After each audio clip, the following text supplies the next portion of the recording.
హే physics lovers, మీరు గుండ్రంగా తిరిగే బకెట్లోని నీరు తలకిందులుగా ఉన్నా కింద పడదు అని చెబితే నమ్ముతారా? గురుత్వాకర్షణ శక్తిని అంటే గ్రావిటీని ధిక్కరించే ఆ అదృశ్య శక్తి వెనుక ఉన్న సైన్స్ ఏంటి?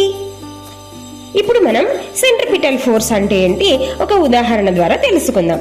న్యూటన్ సెకండ్ లా ప్రకారం ఒక వస్తువు వేగం దిశ మారుతూ ఉంటే అక్కడ తప్పకుండా ఒక నెట్ ఫోర్స్ పనిచేస్తుందని అర్థం. వృత్తాకార కదలికలో అంటే సర్క్యులర్ మోషన్ లో ఉన్నప్పుడు ఈ బలాన్నే సెంట్రిపిటల్ ఫోర్స్ అంటాము. సెంట్రిపిటల్ అనే పదం లాటిన్ భాష నుంచి వచ్చింది. దీని అర్థం కేంద్రాన్ని అన్వేషించేది, సెంటర్ సీకింగ్ అని. సెంట్రిపిటల్ ఫోర్స్ ఎల్లప్పుడూ వృత్తం యొక్క కేంద్రం వైపు పనిచేస్తూ ఉంటుంది.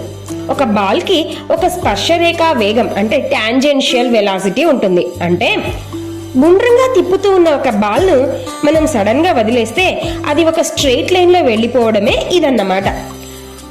ఆ తాడును మనం తిప్పుతూ ఉన్నంత వరకు సెంట్రిపిటల్ ఫోర్స్ నిరంతరం బంతిని కేంద్రం వైపుగా ఉండేలా చేస్తుంది.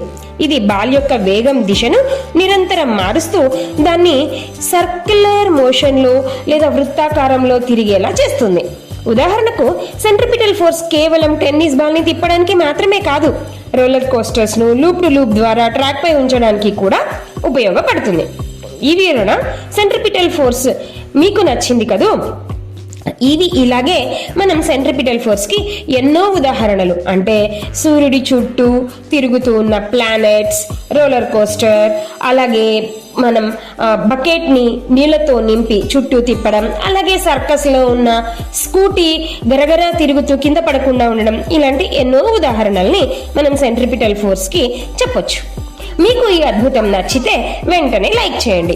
అలాగే గ్రావిటీ లాంటి బయటి ఫోర్స్లతో సంబంధం లేకుండా నీటి అణువుల డెన్సిటీ వల్లనే ఐస్ క్యూబ్ తేలుతుందని మీకు తెలుసా?